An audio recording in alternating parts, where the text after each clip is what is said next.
ఏదైతే తెలంగాణ రాష్ట్ర ప్రభుత్వం 6 గ్యారెంటీల్లో భాగంగా మరి ఆనాడు అమలు చేసినటువంటి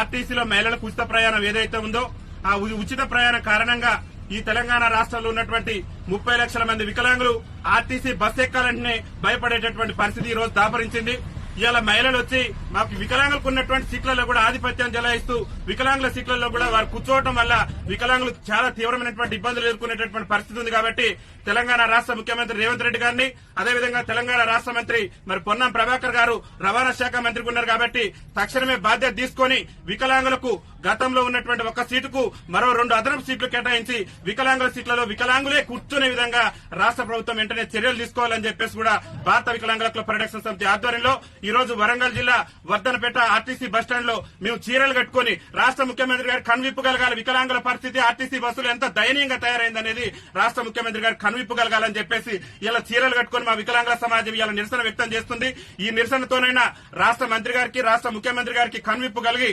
ఆర్టీసీలో అదనంగా వికలాంగులకు మరో 2 సీట్లు కేటాయించి ఆర్టీసీలో వికలాంగుల సీట్లలో సకలాంగులు కూర్చుంటే ఆ సకలాంగుల మీద క్రిమినల్ కేసులు నమోదు చేసి వికలాంగుల సీట్లను వికలాంగులకే కేటాయించే విధంగా రాష్ట్ర ప్రభుత్వం చర్యలు తీసుకోవాలని చెప్పేసి భారత వికలాంగుల హక్కుల పరిరక్షణ సమితి ఆధ్వర్యంలో మేము ఈ నిరసన కార్యక్రమాన్ని చేపట్టడం జరిగింది. ముఖ్యమంత్రి గారికి ఒకటే మేము విజ్ఞప్తి చేస్తున్నాం, మీరు 6 గ్యారెంటీల సంగతి ఏందో తెలియదు కానీ అవసరమైతే వికలాంగుల కోసం ప్రత్యేకంగా మీరు బస్సులను ఏర్పాటు చేయండి. కానీ మేము అవస్థలు పడుతున్నాం, ఇబ్బందులు పడుతున్నాం. ఆర్టీసీ బస్సు ఎక్కాలంటేనే మా గుండెల్లో రైలు పరిగెత్తేటటువంటి పరిస్థితి ఉంది. ఎందుకంటే మా మహిళా అక్కలు మా మహిళా చెల్లెలు తోసుకుంటూ పోతున్నటువంటి క్రమంలో వైకల్యం ఉన్నటువంటి మేము అంగవైకల్యంతో బాధపడుతూ ఒక పక్క దుర్భర జీవితాలు గడుపుతూ ఆర్టీసీ బస్ ఎక్కాలంటే మరి చాలా తీవ్రమైనటువంటి ఇబ్బందులు ఎదుర్కొంటున్నాం. కాబట్టి రాష్ట్ర ముఖ్యమంత్రి గారు వెంటనే స్పందించి ఆర్టీసీలో మరి వికలాంగులకు అదనపు సీట్లు కేటాయించడంతో పాటు వికలాంగుల సీట్లలో వికలాంగులు కూర్చునే విధంగా మరి జీవోను జారీ చేయాలని చెప్పేసి కూడా రాష్ట్ర ముఖ్యమంత్రి రేవంత్ రెడ్డి గారిని విజ్ఞప్తి చేస్తూ దాంతో పాటు కాంగ్రెస్ పార్టీ ఎన్నికల మేనిఫెస్టోలో కూడా చెప్పింది ఆర్టీసీలో ఒక మహిళలకే కాదు వికలాంగులకు కూడా ఉచిత రవాణా సౌకర్యం కల్పిస్తామని కాంగ్రెస్ పార్టీ అభయాస్త్రం మేనిఫెస్టోలో పేర్కొంది. కాబట్టి